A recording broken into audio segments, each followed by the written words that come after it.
delivers to your house, and you can have the food delivered right to your front door. Eat24.com. Well, we got a big event coming up next Saturday night. Bell time is at 7 p.m. It's Chasm Elite, Texas Battlegrounds. Next week, we'll have Jared Hepler and a couple more of his fighters coming on to talk about the big event. But right now, let's go to the Ring Central Celebrity Hotline as we welcome United States Army Sergeant, Drill Sergeant, and MMA fighter, Lewis Carter. Welcome to the show, Lewis. Yes, sir. Man, how you been? I've been good. Man, it's been a while since I've seen you fight. I know, man. August seems like forever ago. I know. Well, I've seen you fight a couple times. I've seen you fight at Chasm twice, and I saw you fight with another promotion called Belts of Honorius. And every time I've seen you fight, I mean, you bring it, and it's just a pleasure to watch. I get excited about your fight. You've main evented, what, 2 of them, right? Yeah, the last 2 events, I was the main event, and this will be my 3rd one.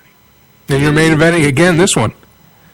Mm-hmm. And who are you, Lewis Carter? What weight class are you? Or one? I am a 185er. 185, okay. Yeah, that's like my optimal weight. I'm actually fighting light heavy for this next fight. And you're fighting, who are you up against? I'm fighting Randy Ramirez. Whew, that's going to be a good one. That's going to be a good fight. Now, you went all 3 rounds. Last time got a unanimous decision. Yeah.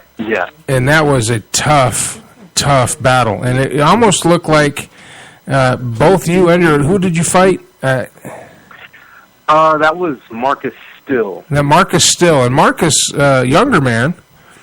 Yeah, I think he's 26, 27. Yeah, younger man, and he stood right in there with you. And it looked like almost it was more clinical.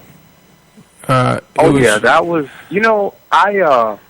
I saw some video on him, and I knew that he was going to be a really good striker, so I had to make sure that I put a lot of that together, because my fight prior to that was a lot of wrestling. A lot of grappling, yeah. Change it up a little bit.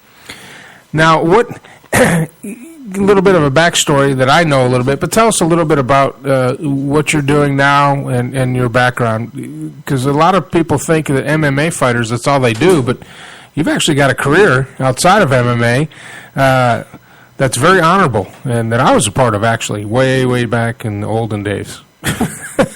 Yeah, I'm actually an 18-year veteran of the United States Army. I've been serving since I was 18 years old, and I'm coming towards the end of my career now. So, I'm trying to find something else that I would like to do, and this is pretty much what it's come to. Now you were a drill sergeant also? Oh yeah, that was probably my most favorite assignment. Well, I had a goal of being a drill sergeant. I didn't make it. I went 10 years. I was in the field artillery and got out. But I always looked up to the drill sergeants, and that's now your MOS is infantry. Is that correct? No, I'm actually a combat engineer. Combat engineer. So infantry that builds stuff. Pretty much. Yeah. Pretty much, yeah. The infantry guys won't like me saying that. Right, they're infantry. Along those lines. Hey, the only one that doesn't mind is us artillery guys, because we're in the back. We know we're in the back. We got the good food. We're sleeping indoors, but you need us, we go ahead and, we blow stuff up. Oh, yeah, steel rain. We reach out and touch it, you know what I'm saying? What do you need? You need that hill taken out? Not a problem. We'll pull some lanyard and get you cleared out. You done? We're going to go back and play some cards now. Just call us when you need us again. That's the way to do it. But I went to a leadership school with some combat engineers, and I was like, well, combat, I didn't really understand. You're young. You don't know what they do. And I said, what does a combat engineer do? And he says, well, the infantry? Yeah. You know the tanks? Well, yeah. Well, we're that, but we build stuff. So we're in front of everybody. Oh yeah. Well, good deal. Well, now, what got you interested Yeah, because I've seen all fighters of all walks of life. I've seen mothers with children and business owners. I've seen kids, that are still in school. I've seen professionals that are in a skilled trade. What draws you to this? What got you involved in fighting? What brought you in it? The Army has their own combatives program, and as a young soldier, I was introduced to it, and I pretty much fell in love with it. It was fun. I grew up playing basketball and running track, and wasn't always into the physicality of things. So once I got a taste for it, it was taken away. We stopped doing it completely. So I thought, man, I need to find a place to train. So I finally found a place to train. I got into jiu-jitsu and started to hone my craft and get a little bit better. And then the military happened. They take you away and you have to do certain things. You have to prioritize your priorities. And my career at the time was the most important, so I had to deal with that. And then, it wasn't until the last year where I was actually able to put the time in to fight, and that's where I am. This is a long time ago. I'd say over 10 years this journey has been going, and it's finally coming to a head now. Now, how many fights have you had? Now, you're amateur status, and what's the difference between amateur status and professional? Other than the pay, what is the big difference?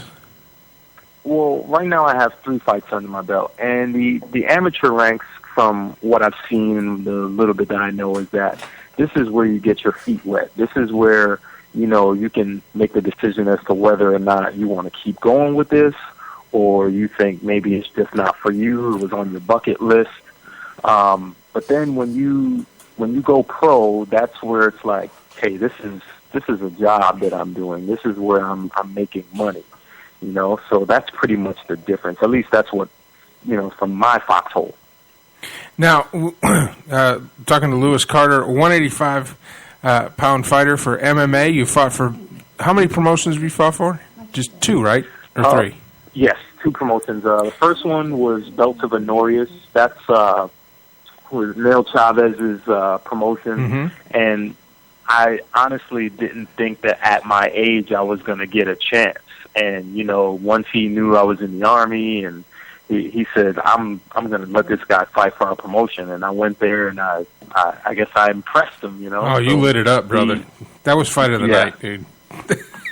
Oh, yeah. I was there. That was actually my 3rd show with Belt of Honorius, and that you lit it up, man. That was... Oh, yeah. That was all business with that one. And then... but I got you to smile. I got you to smile afterwards, didn't I? Oh, yeah. Oh, definitely. That was probably the biggest smile ever. Because you took it to him, man. After that. So you got a taste of it. You got inside the cage. You've had 3 fights under your belt. Where do you see this going? Now, you said you mentioned your age. You started out at 18. You've been in the Army 18 years. You're in your early 30s. Is that... Well, what is the age range for MMA fighters? Are you one of, like, in the NFL, you'd be considered the old man. Oh, yeah. Well, this is considered to be a young man sport. You got guys who are starting this at 18. Now, fortunately for me, I don't have a lot of fight miles on me. So I'm almost where maybe, say, a 25-year-old would be in this, because I'm not that beat up. I got military miles on me, but I don't have those fight miles on me. Yeah. So I think that I have a couple of good years left that I can give to the sport and to myself, because it's been a long time dream for me. I don't know how long I'll be able to fight. I don't want to be fighting when I'm 50 years old. That's for sure. Yeah. You want to be in commentary by then. Oh, yeah. You want to be behind a microphone, doing... That's where you want to be when you're 50. You want to be doing what I'm doing, because I'm almost 50. Somebody asked me, why don't you get in shape and you get in there? You're a big guy. I'm like, that's not going to happen. I mean, I learned how to fight as a police officer, of course, as part of our defensive tactics, and I had a few fights on the street, and that's as close as I'm going to get. You haven't lived until you've worn 40 pounds of equipment and a gun that you're fighting to protect, and you're in polyester. Oh yeah, it's there's no other feeling like it. There's not none. saying that I enjoy it, but I mean, that polyester, man, that is the greatest material ever made. Not. Oh my goodness. So you want to take this right now? This is so you're doing it for the challenge of it. You're doing it because this is what feeds your inner need to challenge yourself and to get into something where you're one-on-one. I mean, you're one-on-one. There's nobody else. There's no team. There's no 11 other players. You're not a quarterback. It's you and him, and that's it. Yeah, I have to be honest. At 36, I'm definitely not saying that I'm looking to get into the UFC and make it big or anything like that.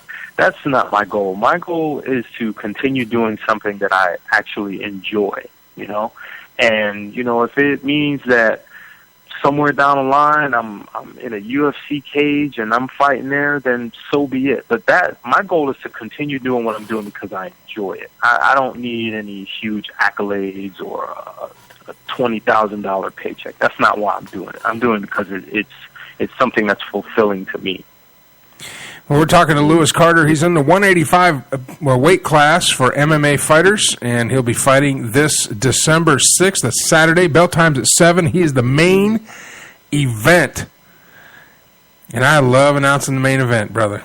I build everything to that, and that's because I don't have to say anything after it except the winner, so I don't have to save anything. It's the big show, like you said. That's the big show. Are you ready? Oh, of course. So what have you been doing? Now, the other thing I want to touch on, I know we're running out of time here. We have a short segment. You'll be back on next week with Jared Hepler, the promoter, plus a couple other fighters. We're going to talk again. But tell us, you can't go into this.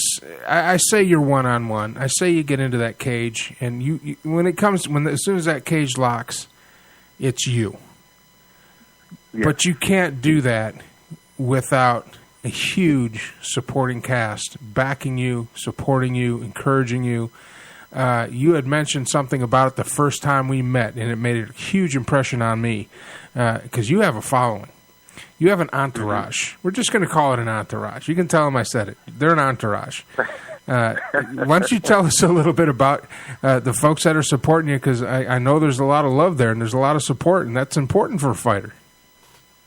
Well, we have the Fort Hood fight team, and it's a team full of active soldiers who are serving in the military, and what we're doing in our off time is we're fighting. This is something that we all love, and it's in us. It's not we're getting paid to do this, and we half-heartedly do it. This is it, and you're right. You can't do it by yourself. There's no way that I could go into a deployment by myself. There's no way that I can go into a training camp by myself. Yeah, when I go into the cage, it's me. But at the same time, I still have my guys in my corner who are letting me know what's going on, things that I can't see in the cage. So one day I could have 3 people behind me. The next day I could have 10 guys in practice. So every day is a new day, but there's always going to be someone with me. Now, who do you have in your corner? Now, of course, you got your trainers, you got your teammates on the Fort Hood fight team, but you had mentioned some special people, some people that follow you. Right. Well, my fiance is my biggest fan, and she supports me 100%. She's always there. She's pushing me. There's been times where I'm like, you know what? And this was the other night. I said to myself, man, I'm too old for this. And she looked at me and she said, you're not too old. This is what you enjoy doing. Get out there and and get out there and train. You know, she gets the meals ready. She takes care of me, man. She makes sure I'm on point.